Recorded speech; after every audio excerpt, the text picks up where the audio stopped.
Jennie Pyfferoen with Jennie Pyfferoen Photography, and I am bringing you a tutorial on how to change the background color in Photoshop. A lot of people have requested that I do a tutorial on Facebook, so I'm finally doing that. It's very easy, but when you're first using it, I think it's a little overwhelming, and then you get some practice with it and it gets a little bit easier. So to start, I'm going to do layer and make a duplicate layer so that we can easily erase where we need to. And then I'm going to come over here and I'm going to, under the brush tool, go to color replacement tool. My settings up here are in the mode or on color, and then my limits are continuous, and my tolerance is around 30%, which has to do with basically how strong it is. If you hold down the Alt button, it'll bring up your eyedropper tool, and you select the background color that you want it to affect. So in this case, it's this warm gray back there, and then double click your swatches, and then you can just kind of find a color you would like to do. I like a warm yellow. If you wanted to, you could use the eyedropper tool and select from something in the photo, like your outfit or what have you, but today I'm going to do this warm golden yellow. Click OK, and then you're ready to start going. Unlike the paintbrush tool, this isn't going to paint it wherever the circle is necessarily. It's really about the plus sign in the middle of the circle. So drag that plus sign wherever you want it to paint. So you just drag it down. And my Photoshop is slow, so bear with me. And then where it's not as strong, just drag it again. And it's all, again, it's all about where the plus sign is. So I'm just going to keep clicking until I have it. This is, like I said, very easy. It doesn't feel easy when you're first doing it for whatever reason, but as I've done it for a while and I've gotten used to it. Just going to drag and drag.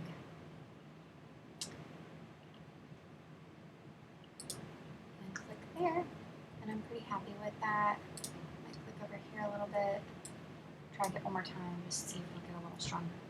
I'm going to zoom in, and what I want to do is I want to show you, as soon as my Photoshop catches up.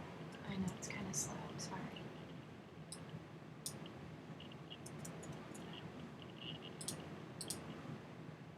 I don't know if your Photoshop is this way, but mine is.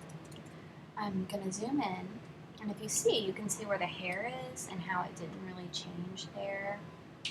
In most cases, you can kind of click and it'll change for you so that it doesn't look. You have to play with it a little bit.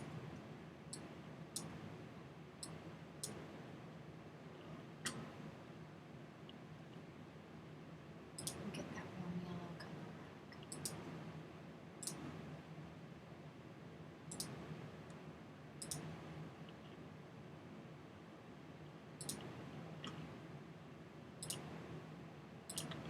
I'll play with this more later too. Okay. Now we're going to make, I'm going to click this and I'm going to make a layer mask so that I can erase it off. Go back to my brush tool. I like a really hard brush in this case so that my erasing is very good, and I like to go to 100% for both my flow and my opacity. I'm going to make sure my brush is black since my mask is white.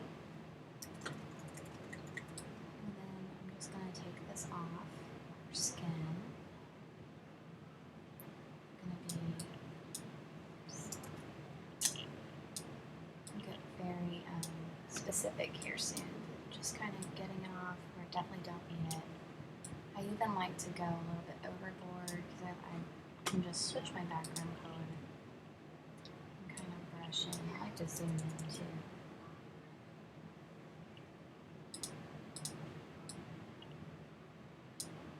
It's very nice not having to worry about what color paper I have in the studio. I just use this wall I have a white wall in my studio, and I just use that so I don't have to worry about it.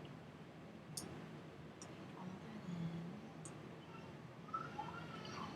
All looks very, very good. So that was pretty easy. I'm gonna flatten or merge my layers. And then what I would do for the hair is I would just kind of even this whole part out a little bit. There's some little strands here.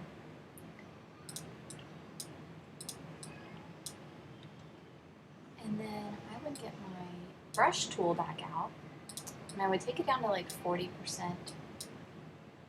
on the flow and the opacity, and I would make it very soft and very large.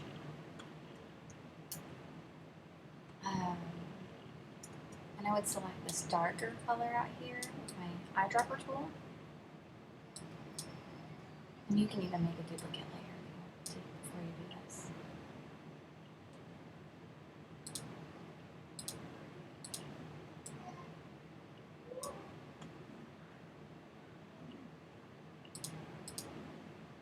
And I'm just going to make it a little darker around the edges so it doesn't look so flat. And that's how you do that. And now, of course, I would edit the skin, I would edit all of that stuff. But this is it for now. I just wanted to show you how to change the background color. If you don't like how strong it is, you can always decrease your opacity of your layers. This tutorial was brought to you by Jennie Pyfferoen Photography. Thank you so much.